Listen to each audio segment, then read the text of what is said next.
नमस्कार, यो समाचारमा स्वागत छ। म कुलचन्द्र विष्ट। म रन्जु अधिकारी। सुरु गरौँ अहिलेसम्मका प्रमुख समाचारबाट।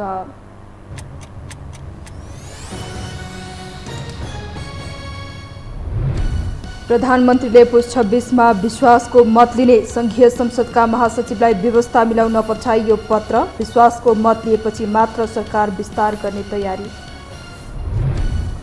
मन्त्रालयका सचिव र निर्वाचन आयोगसँग प्रधानमन्त्रीको छलफल। राष्ट्रपति निर्वाचनको तयारी थाल्न आग्रह। माघ 25मा राष्ट्रिय सभा सदस्यको निर्वाचन गर्न आयोगको प्रस्ताव। केन्द्रमा नयाँ समीकरण बनेसँगै प्रदेशमा पनि सरकार गठनको चटारो। भागभन्जा मिलाउन गठबन्धनका दलहरूलाई सकस। मुख्यमन्त्री बन्न चाहेका कांग्रेस नेताहरू निराश। भारतीय नोटमाथि प्रतिबन्ध लगाउने निर्णय सर्वोच्चद्वारा सदर। आफ्नो निर्णयलाई अदालतले न्याय गरेको मोदीको जिकिर। आर्थिक नीतिलाई उल्ट्याउन नसकिने आदेशमा उल्लेख। र नेपाल टी20 लिगमा फार वेस्टलाई जनकपुरले 82 रनले हरायो। नेपाल पहिलो खेलमा काठमाडौँ नाइट्सलाई 5 विकेटले हराउँदै पोखरा एभेन्जर्स विजयी।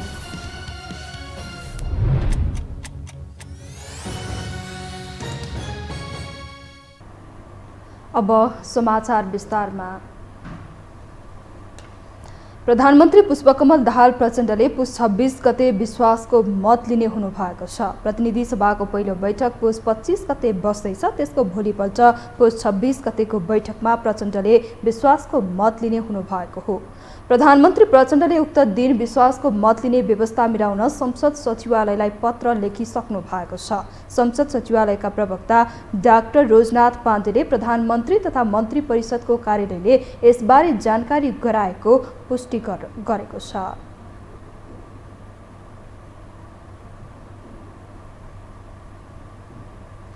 साना दलहरूको ठूलो मागका कारण सकसमा परेको सत्ता गठबन्धनका ठूला दल कम विवाद भएका विषयतर्फ उन्मुख भएका छन्। यही किचलोमा फस्ने डरले प्रधानमन्त्री पुष्पकमल दाहाल प्रचण्डले विश्वासको मत लिने तयारी थालेका छन् भने राष्ट्रपतिको निर्वाचनको प्रक्रिया समेत सुरु गर्न आग्रह गरेका छन्।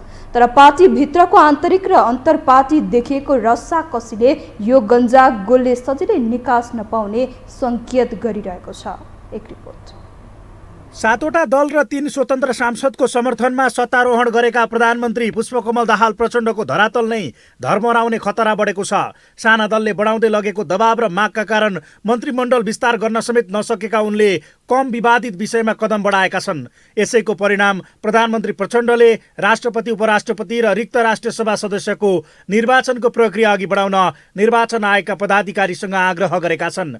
प्रधानमन्त्री तथा मन्त्री परिषदको कार्यालय सिंहदरबारमा सोमबार भएको छलफलमा संविधान र कानुनमा व्यवस्था भए बमोजिम राष्ट्रपति, उपराष्ट्रपति र राष्ट्रिय सभा सदस्यको रिक्त एक स्थानमा निर्वाचनका लागि आवश्यक प्रक्रिया थाल्न आयोगका पदाधिकारीलाई आग्रह गरेको प्रधानमन्त्री दाहालका प्रेस संयोजक सूर्यकिरण शर्माले बताए।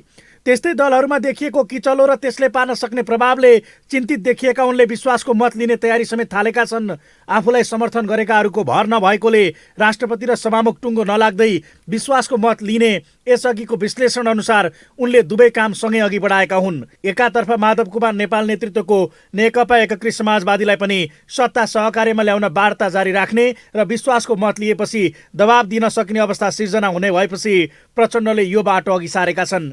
फलत सप्तरङ्गी सहभागी गठबन्धन र उनीहरूका मागमा देखिएका विविधताका कारण पनि प्रचण्डलाई सबैलाई मिलाएर लान सकस हुने यसअघिकै विश्लेषण चरितार्थ हुने अवस्था देखिएको छ, जहाँ प्रचण्डको मुख्य खम्बा बनेका एमाले अध्यक्ष केपी शर्मा ओलीसँग कहिलेसम्म मिलन हुन्छ भन्नेमै प्रश्न छ। गणितको बारेमा त स्वाभाविक छलफल भइहाल्छ। गणितको बारेमा छलफलै हुँदैन भनेर मैले गणितलाई अस्वीकार गर्न सक्दिनँ। मैले भने त्यसैको बेसभित्र बसेर सहमतिमा हामी छुनफाल गर्छौँ। सहमतिमा चल्छ, किन उहाँ त एक्लै नेता होइन नि त, 5-7 दलको चाहिँ संयन्त्र छ नि त। त्यो राइट ट्र्याक, गलत छलफल हुँदैन त्यहाँ। सही छलफल मात्रै हुन्छ, मुलुक बनाउने छलफल मात्रै हुन्छ। वर्तमान गठबन्धनमा व्यवस्था विरोधीदेखि यो व्यवस्थाका हिमायती ठान्ने तथा यी दुवैलाई गाली गरेर उदाएकाहरू समेत समेटिएका छन्, जसमा प्रदेश नै नमान्ने बताउने राप्रपाले बागमतीको मुख्यमन्त्री मागेको छ भने पृथ्वीनारायण शाहको जन्म जयन्तीलाई राष्ट्रिय एकता दिवसका रूपमा मनाउन सत्ता घटकलाई फकाएको छ। तर प्रधानमन्त्री प्रचण्डलाई यो कुरा समेत मन परेको छैन। अर्कातर्फ केन्द्रको भागभण्डा प्रदेश सरकारलाई समेत हेरेर गर्नुपर्ने अवस्थामा गठबन्धनका मुख्य नेताहरू छन्। यसैको परिणाम सुदूरपश्चिम प्रदेश सरकार गठनमा निर्णायक रहेको नागरिक उन्मुक्ति पार्टीले टिकापुर घटनाका आरोपी रेशम चौधरी लगायत पक्राउ परेका नेता तथा कार्यकर्ताको रिहाई नभएसम्म कसैलाई सरकार बनाउन सहयोग नगर्ने र सरकारमा समेत सहभागी नहुने अडान अघि सारेको छ। यही भागभण्डा नमिल्दा अन्य प्रदेशमा पनि गन्जागोल छ। यता मन्त्री भइसकेकाहरूले नै जिम्मेवारी पाएका छैनन् भने पाएकाहरू समेत मर्यादा क्रम नमिलेको भनेर असन्तुष्टि व्यक्त गरिरहेका छन्, जसमा माओवादी केन्द्रबाट मन्त्री बनेका उपप्रधानमन्त्री नारायण काजी श्रेष्ठको वरियता विवाद मिलाउनु नै दाहालका लागि समस्या भइरहेको छ। यद्यपि प्रधानमन्त्री प्रचण्डले नारायण काजीलाई प्रधानमन्त्री पछिको पहिलो वरियता दिने बाचा दिएकोले समस्या भए पनि मिलाएर जाने माओवादी केन्द्रका नेता हरिबोल गजुरेल बताउँछन्। त्यति मात्र नभई राष्ट्रपतिलाई लिखित पत्र लेखेका दलहरूले मन्त्रीमण्डलमा असन्तुष्टि रहे पनि विश्वासकै मत नदिन नैतिकताले नै नदिने उनको दाबी छ। हतारमा हुँदा चाहिँ के हो भने होइन, यो स्थिति सिर्जना भयो भन्नुपर्ने हतारमा क्या होइन, राम्रो गृह कार्य गर्न नपाइकन होइन सहकार्य गर्नु परेको स्थिति, हतारको काम लतार भयो यसको अर्थ। हिजोका तिक्तताहरू पनि नमेटिएको स्थिति, त्यहाँ चाहिँ तुसहरू रहिरहेको स्थितिले गर्दा मलाई चाहिँ यस्तो भएको हो। अब यो मलाई चाहिँ अब सरकारले विश्वासमत प्राप्त गर्छ होइन, 169 यसको पक्षमा छ, चाहिने 138 हो। सबैको प्राप्त हुन्छ विश्वास हुन्छ किन को सरकारमा आउँछ आउँदैन त्यो भोलिको कुरो हो होइन, तर विश्वासको मतलब त्यति पार्टीहरूको नैतिक दायित्व पनि त हो नि त। साना दलहरू आफूले चाहेको नपाए छोडेर जाने घुर्की लगाइरहेका छन् भने उनीहरूका माग पूरा गरे आफ्नै नेता व्यवस्थापन गाह्रो पर्ने अवस्थामा ठुला दलहरू छन्। फलत यो रस्साकसी बुझेका ओलीले मन्त्री परिषद विस्तारको काम अझै 10-15 दिन लाग्न सक्ने सङ्केत नै गरिसकेका छन्। उनको यो सङ्केतले भागभण्डा मिलाउन उनीहरूका लागि कति समय लाग्न सक्छ भन्ने पनि प्रश्न भएको छ, जुन एकैचोटि मिलाउन नसकिने बुझेकै कारण प्रधानमन्त्री प्रचण्डले पनि एकपछि अर्को समस्या क्रमशः सुझाउने र आफू अनुकूल वातावरण निर्माणको प्रयासमा लागेका हुन्। तर त्यो पनि त्यति सहज भने देखिएको छैन। यो हो टेलिभिजनका लागि कुलचन्द्र विष्ट, काठमाडौँ। प्रधानमन्त्री पुष्पकमल दाहालले राष्ट्रपति उपराष्ट्रपति निर्वाचन बारे निर्वाचन आयोगका पदाधिकारीहरूसँग परामर्श गर्नुभएको छ। सोमबार प्रधानमन्त्री तथा मन्त्री परिषद कार्यालयमा राष्ट्रिय सभामा रिक्त रहेको एक स्थानसहित राष्ट्रपति र उपराष्ट्रपतिको निर्वाचन गराउने विषयमा प्रधानमन्त्री दाहालले प्रमुख निर्वाचन आयुक्त दिनेश कुमार थपलिया सहितका निर्वाचन आयोगका पदाधिकारीहरूसँग परामर्श गर्नुभएको हो। बैठकमा उपप्रधानमन्त्री तथा अर्थमन्त्री विष्णु पौडेल, उपप्रधानमन्त्री तथा गृहमन्त्री रवि लामिछानेको पनि सहभागिता रहेको थियो। यो राष्ट्रपतिको निर्वाचन, उपराष्ट्रपतिको निर्वाचन राष्ट्रिय सभामा एउटा स्थान रिक्त छ, त्यसको निर्वाचन लगायतका विषयमा निर्वाचन आयोगका पदाधिकारीज्यूहरूले सामान्य प्रधानज्यूसँग परामर्श गर्नुभयो। नयाँ संसद आएसँगै राष्ट्रपति र उपराष्ट्रपति चयन गर्नुपर्ने संवैधानिक व्यवस्था छ। सोही कामका लागि प्रधानमन्त्री दाहालले निर्वाचन आयोगसँग छलफल गर्नुभएको हो। सोही छलफलमा निर्वाचन आयोगले राष्ट्रिय सभा सदस्यको रिक्त पदमा आगामी माघ 25 गते निर्वाचन गर्न सरकारलाई प्रस्ताव गरेको छ।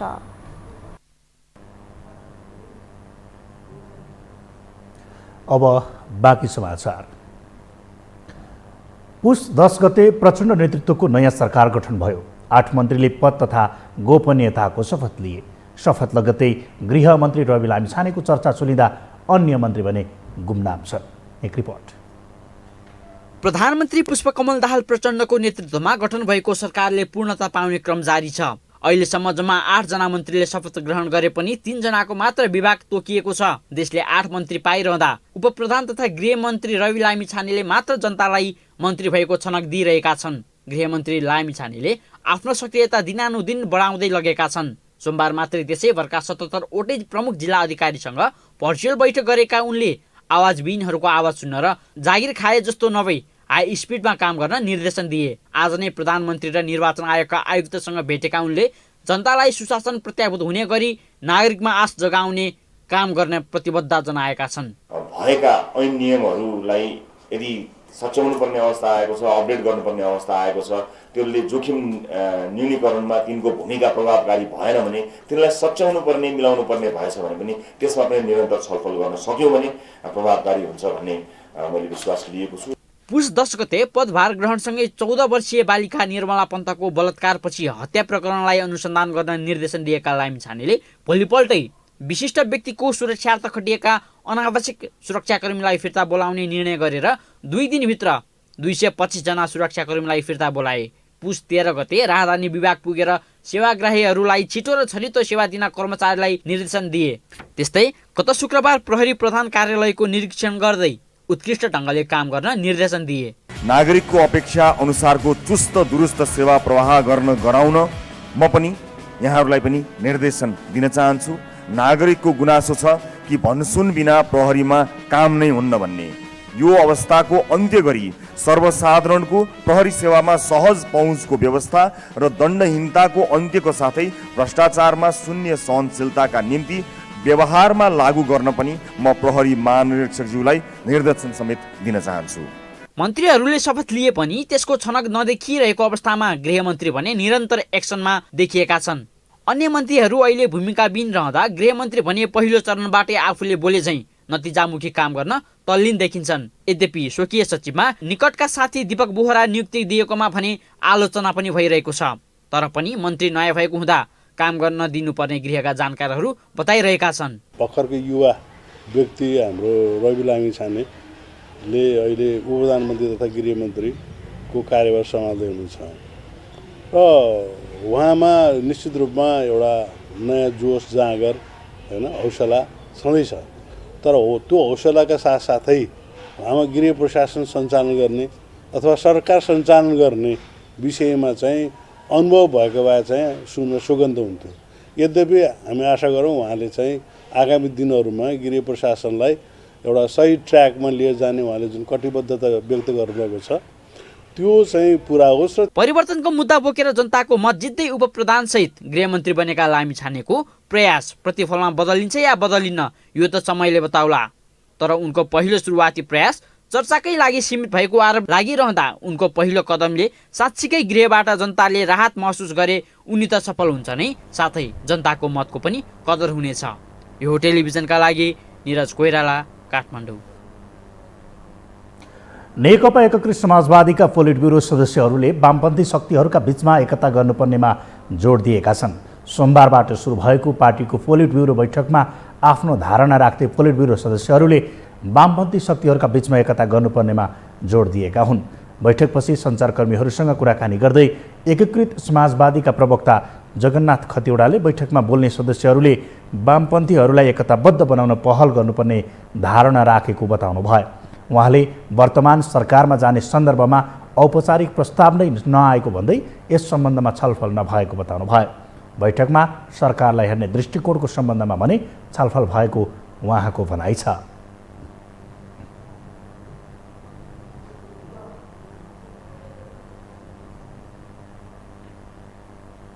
होइन, सरकारमा जाने बारेमा मैले हिजो अस्ति पनि यो कुरा बताइरहेको छु। हामीलाई कसैले औपचारिक प्रस्ताव राखेको पनि छैन। यसकारण यस विषयमा हामीले छलफल गर्नु पनि पर्दैन। औपचारिक प्रस्तावै नआएको, प्रस्ताव आएपछि त्यो प्रस्ताव लायक छ छैन, हाम्रा उद्देश्यअनुसार यी सब कुरा हुन्छन् हुँदैनन्, हाम्रो प्राथमिकतामा त्यो विषय पर्छ कि पर्दैन त्यस पछाडि गरिने कुरा हो। यसकारण हामीसँग औपचारिक प्रस्तावै छैन। प्रवक्ता खतिवडाले विगतमा सँगै गठबन्धन गरेका नेता पुष्पकमल दाहाल प्रधानमन्त्री भएसँगै आफूहरूलाई समर्थन गर्ने कि नगर्ने भन्ने सम्बन्धमा धर्म सङ्कट परेको बताउनुभयो।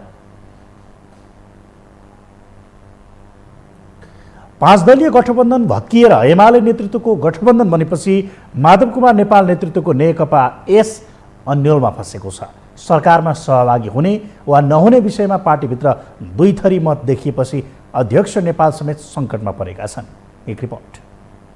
नेकपा माओवादी केन्द्रका अध्यक्ष पुष्पकमल दाहाल प्रचण्ड जस्तै व्यवस्थापनको केन्द्रीय प्रश्न माधव कुमार नेपाल बन्थे भने अहिले उनी सबैको रोजाइमा पर्थे।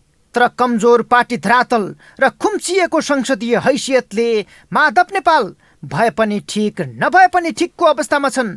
माधव नेपाल नेतृत्वको नेकपा यसलाई सहकार्यमा डाक्नु अन्य दलका लागि अनिवार्य छैन, तर अन्य दलसँग सहकार्य वा एकतामा जानु नेकपा यसका लागि अनिवार्य बन्दै गएको छ। झन् प्रचण्डले कङ्ग्रेस नेतृत्वको गठबन्धनलाई तोडेर एमालेको भिक्षादानमा प्रधानमन्त्री बन्ने बाटो समाएपछि माधव यता न उताको बनेका छन्। आउन त सत्ता सहकार्य र पार्टी एकतासम्मको प्रस्ताव नआएको होइन, तर पार्टीभित्रै मत बाजिएपछि माधव अन्यलमा परेका हुन्। पार्टी अध्यक्षसँग त्यस प्रकारको प्रस्ताव कसैले गरेको पनि छैन। औपचारिक र अनौपचारिक दुवै कोणबाट यस प्रकारको कुराहरू भएको छैन। यो कुरा म तपाईँहरू मिडिया मार्फत सिङ्गो देशवासीलाई जानकारी गराउन चाहन्छु। पार्टी विलय अथवा एकीकरण अथवा कुनै पनि नामको कुनै पनि गतिविधि अगाडि बढाउने गरी हामीले कुनै काम गरेका छैनौँ, त्यसमा हाम्रो रुचि पनि छैन। एमाले नेतृत्वको सरकारमा सहभागी हुने वा नहुने विषयमै छलफल गर्न नेकपा यसको स्थायी कमिटी बैठक बसेको छ, तर अधिकांश नेताहरू एमालेबाटै विभाजित भएर एमाले नेतृत्वकै सरकारमा जानुको औचित्य खोजिरहेका छन्। किनकि नेकपा एमाले केही स्वतन्त्र सहित नेकपा यसलाई सहभागिताका लागि मात्रै सरकारमा सामेल गर्ने होइन कि पार्टीमै गाभेर संसदको पहिलो शक्ति बन्ने नीतिमा अघि बढेको छ। यसका लागि माधवको घरमै पुगेर एमाले नेताहरूले औपचारिक प्रस्ताव समेत गरेका छन्। त्यसमा माधव नेपाललाई राष्ट्रपति बनाएर खुसी बनाउने विषय समेत छलफल भएको कतिपय नेताहरू बताउँछन्। तर माधव नेपाललाई राष्ट्रपति बनाउन एमाले तयार भइहाल्ला भन्ने विषयमा नेताहरूको आशंका छ। तर संसदीय निर्वाचनमा निर्वाचित भएर आएका नेताहरू सरकारमा सहभागी हुने बारे सहज नै देखिन थालेका छन्। कहाँबाट कसरी आयो, यो हावामै आयो हावामै गयो जस्तो लाग्छ होइन। त्यति सजिलोसँग चाहिँ नेकपा एमालेको तर्फबाट फेरि माधव कुमार नेपाल, त्यो पनि एकीकृत समाजवादीका अध्यक्षलाई यस्तो ठुलो प्रस्ताव यति छिटै सजिलोसँग राख्लान् जस्तो लाग्दैन होइन। र त्यो गरेको पनि हो जस्तो मलाई लागिरहेको छैन। कहीँ त्यस्तो खालको चर्चा कतै कतै भएको भएदेखि चाहिँ अब त्यो हाम्रो चाहिँ पङ्क्तिलाई अलिकति भ्रमित पार्नका निम्ति गर्यो भन्ने जस्तो लाग्छ। नेकपा यसले जितेको मात्र 10 सिट हो। समानुपातिकमा थ्रेस होल्ड नकटेपछि राष्ट्रिय पार्टी भन्ने अवसर समेत गुमेको छ। त्यसले संसदीय हैसियत खुम्चिएको छ नै। पार्टी विभाजनको औचित्य पुष्टि गर्न पनि माधव असफल बनेका छन्। 7 दलका 166 र 3 स्वतन्त्र सहित 169 सांसदको समर्थनमा सरकार बनेपछि सत्ता राजनीतिमा माधवको भूमिका पुछारमा धकिलिएको छ। तर विगतमा सँगै हिँड्न गरेको प्रणकै कारण माधवलाई सत्तामा ल्याउन प्रचण्ड बाध्यकारी जस्तै देखिन्छन्। यदि प्रचण्डले माधव नेपाललाई समेटेर लिएर जान सकेनन् भने त्यो चाहिँ प्रचण्डले गरेको राजनीतिक बेइमानी हुन्छ। किनभनेदेखि प्रचण्डकै आधारमा फरक्रस गरेर एमाले जस्तो स्थापित पार्टीलाई छोडेर उनी चाहिँ पार्टी फोरेर अर्को पार्टी गठन गरेका त हुन् नि। त्यसमा चाहिँ जोराउन र हौसम त प्रचण्ड नै हुन् नि। तथापि सम्मानजनक प्रस्तावको प्रखाइमा रहेका माधवलाई पार्टीभित्र प्रतिपक्षमा बस्न बलियो दबाव आइरहेको छ। किनकि संसदीय प्रणालीमा निर्णायक हुने गणितको खेलले माधवका सबै राजनैतिक विकल्प सीमित गरिदिएको छ। फलतः सत्तामा जान वा शक्तिमा रहन कुनै न कुनै दलको बुई चढ्नै पर्ने बाध्यतामा माधव देखिन्छन्। यो हो टेलिभिजनका लागि सन्तोष बिके थापा, काठमाडौँ। हामीसँग समाचार बाँकी नै छन्, अहिलेलाई विश्राम।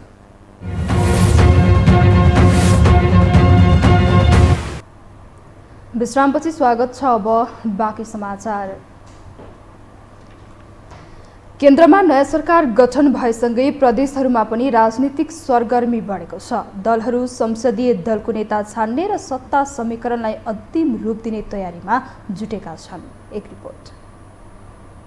अझै पनि आफ्नो औचित्य पुष्टि गर्न नसकेको प्रदेश संरचना सरकार गठन र पदीय भागबण्डाको बेला भने खुबै चर्चामा आउँछ। चुनाव पछिको प्रदेश सरकार गठनको रस्साकसी र राजनीतिक दौडधुपले समग्र मुलुककै राजनीति सरगर्मी बढाएको छ। केन्द्रमा फेरिएको सत्ता समीकरणको प्रत्यक्ष प्रभाव प्रदेश सरकार निर्माणमा नपर्ने कुरै भएन। दलहरूले संसदीय दलको नेता चयन सहित प्रदेश सरकार गठनमा आफ्नो सक्रियता बढाएको छ।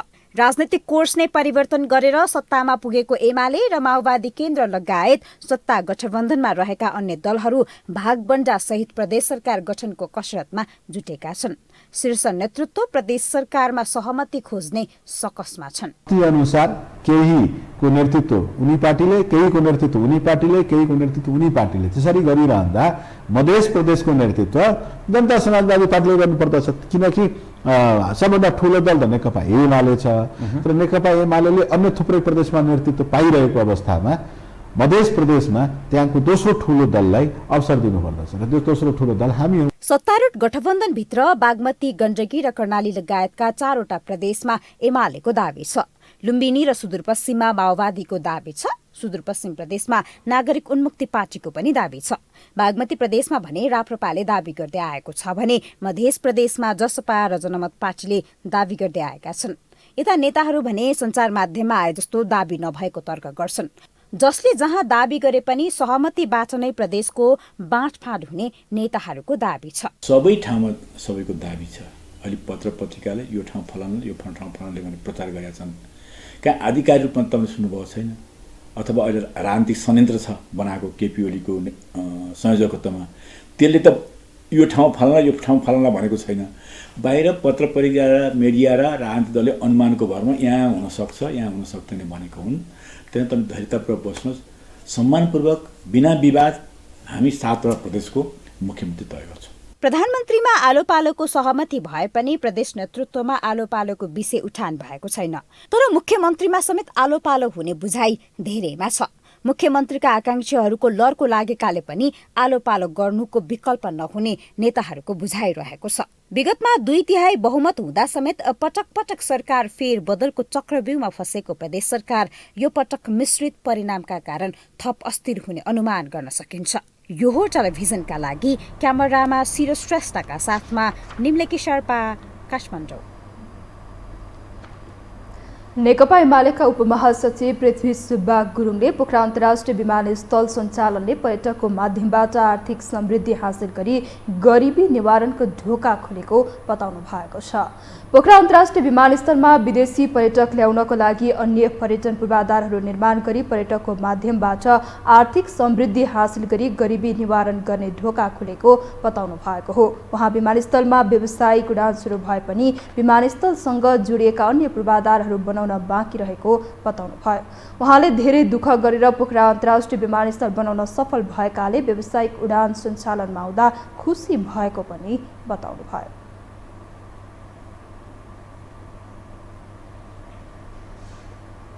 होइन, अब यसमा धेरै कुराहरू छन् होइन। पहिलो त हामीले योसँग जोडेको अरू पूर्वाधारहरू चाहिँ बनाउनु पर्ने छ। यसका धेरै पाटहरू चाहिँ मैले अलि व्याख्या गर्न सक्दिनँ मैले होइन। धेरै लामो कुराहरू छ यहाँ चाहिँ। अरू चाहिँ यो मात्रै बनाएर भने यसमा जोडिएको पूर्वाधारहरू चाहिँ बनाउनु पर्ने छ होइन। र यहाँ चाहिँ इन्टरनेसनल चाहिँ टुरिस्टहरू ल्याउनको लागि चाहिँ अरू थप चाहिँ पूर्वाधारहरू, होटेल म्यानेजमेन्टको कुराहरू, यससँग जोडेको अरू कुराहरू होला होइन। त्यसको पनि धेरै कुराहरू चाहिँ कुराहरू अझै पनि बाँकी छ होइन। त्यसकाले आर्थिक गतिविधि बढाउने कुरा, पर्यटनका माध्यमबाट हाम्रो समृद्धि हासिल गर्ने कुरा, गरिबी निवारण गर्ने कुरा जुन चाहिँ अभियान छ त्यसको चाहिँ ढोका खुल्यो। अब यसको चाहिँ फेरि चाहिँ अरू चाहिँ पूर्वाधार कामहरू चाहिँ बन्नुपर्छ। उपमहासचिव गुरुङले अब बाँकी रहेको अन्य विमानस्थलहरू पनि सञ्चालन गरेर अन्य पूर्वाधार बनाएर भारतीय, चिनिया र युरोपका पर्यटकहरू धेरै ल्याउन सके पर्यटकको माध्यमबाट गण्डकीको समृद्धि सम्भव रहेको पनि बताउनु भयो।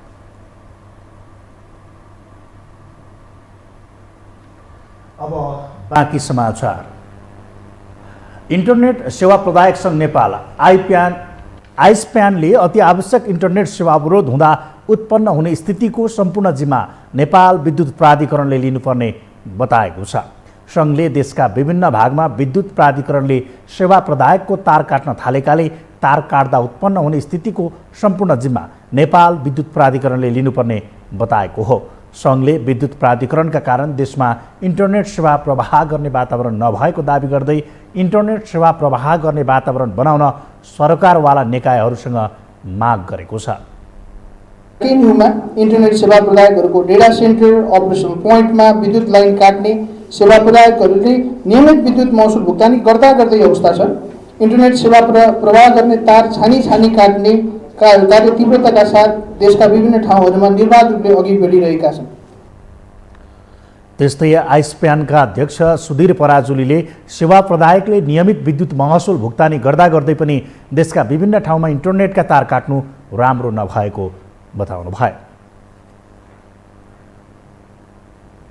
कोटेश्वरको महादेव स्थानमा मेलम्चीको खानेपानी पाइपलाइनमा नआएको भन्दै स्थानीयहरूले मेलम्ची खानेपानी आयोजना कार्यान्वयन निर्देशनालयमा ज्ञापन पत्र बुझाएका छन्। स्थानीयहरूले मेलम्ची खानेपानी आयोजना कार्यान्वयन निर्देशनालयलाई बारम्बार जानकारी गराउँदा समेत अझै पानीको पाइपबाट कोटेश्वर महादेव स्थान हाइटका घरहरूमा पानी पुर्याउन निर्देशनालयले नसकेको बताए। मेलम्चीको पानी चारैतिर बढी भएर फाल्दा समेत कोटेश्वर हाइटमा पानी नचढेको भन्दै समस्याको समाधानका लागि निर्देशनालयलाई ध्यानाकर्षण गराइएको स्थानीयले बताएका छन्। उनीहरूले खानेपानीको समस्या समाधान नभए ठेकेदारको समेत घर घेर्ने चेतावनी समेत दिएका छन्। चारैतिर बढी भएर फाल्दा पनि हामी कहाँ पानी नचढेको हुनाले त्यो समस्या समाधानको लागि हामीहरू उहाँहरूलाई अनुरोध गर्न यहाँ आएका छौँ र अनुरोध गर्दा मुख्य हामीले बुझेको कुरो के हो भने राज्य सञ्चालनका माथिल्लो निकायमा बस्ने नेताहरूले ठेकेदारहरूलाई सञ्चालन गर्ने र ठेकेदारहरूले कन्सल्टेन्ट र यो चाहिँ अफिसले भनेको नटेर्ने हुँदाखेरि काम रोकिएको हाम्रो आन्तरिक बुझाइ छ। त्यसो हुनाले उहाँहरूलाई पनि अब मैले सचेत गराउन चाहन्छु।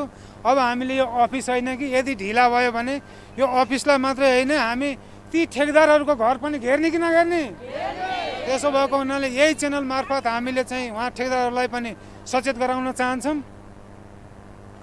ध्यानाकर्षणपछि कोटेश्वर महादेव स्थानका स्थानीय र मेलम्ची खानेपानी आयोजना कार्यान्वयन निर्देशनालय बीच कोटेश्वर महादेव स्थानको खानेपानी समस्याका समाधानमा 4 बुँदे सहमति भएको छ।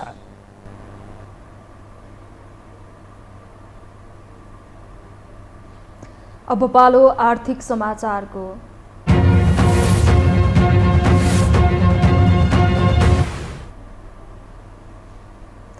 साताको दोस्रो कारोबारका दिन आज पनि शेयर बजारमा वृद्धि भएको छ। गत साताबाट बढ्न सुरु भएको शेयर बजार नेप्से आज पनि बढेको हो। आज नेप्से 17.5 अङ्कले वृद्धि भएर 2063.83 अङ्कमा पुगेको छ। नेप्सेमा वृद्धि भए पनि आइतबारको भन्दा कारोबार रकम भने घटेको छ। हामीसँग अन्तर्राष्ट्रिय र खेल समाचार बाँकी नै छन्। अहिलेलाई विश्राम।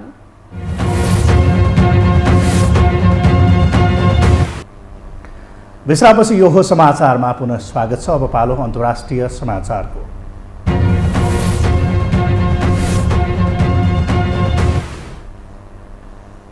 भारतको सर्वोच्च अदालतले 1000 र 500 दरका नोटमाथि सरकारले गरेको निलम्बनलाई सदर गरिदिएको छ। कालो धन र राजस्व छली नियन्त्रण गर्न भन्दै प्रधानमन्त्री नरेन्द्र मोदी नेतृत्वको सरकारले 500 र 1000 दरका नोटमा प्रतिबन्ध लगाएको थियो।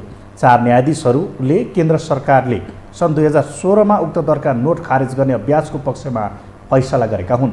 सरकारको निर्णय आर्थिक नीति भएकोले उल्ट्याउन नसकिने अदालतको आदेशमा उल्लेख गरिएको छ। अब पालो खेल समाचारको।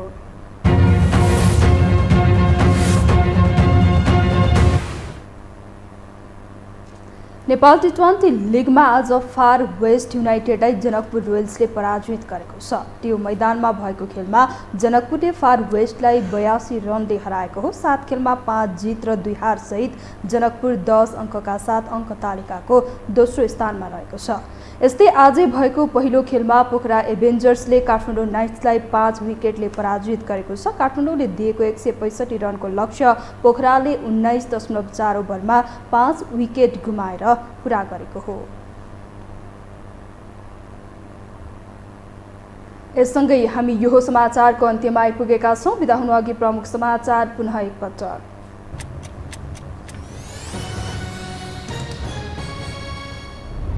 प्रधानमन्त्रीले पुस 26 मा विश्वासको मत लिने संघीय संसदका महासचिवलाई व्यवस्था मिलाउन पठाइयो पत्र। विश्वासको मत लिएपछि मात्र सरकार विस्तार गर्ने तयारी।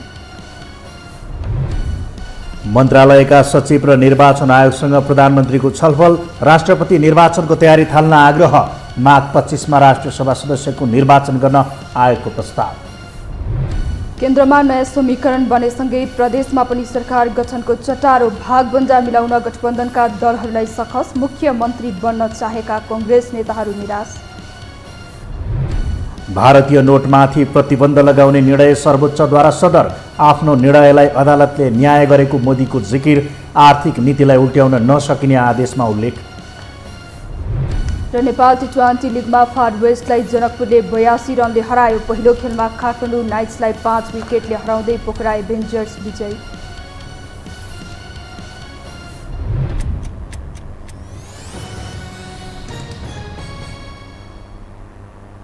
हवस् त यो समाचार सकियो। समाचार बुलेटिनका साथै यो टेलिभिजनका सम्पूर्ण कार्यक्रम यो टेलिभिजन.com, यो खबर.com, युट्युब र फेसबुकमा पनि पढ्न र हेर्न सक्नुहुनेछ। मोबाइलमा यो टिभी एप डाउनलोड गरी हामीलाई प्रत्यक्ष हेर्न सक्नुहुनेछ। तथ्यसहितको निष्पक्ष समाचार तथा मनोरञ्जनका लागि हेर्दै रहनुहोला यो टेलिभिजन। नमस्कार।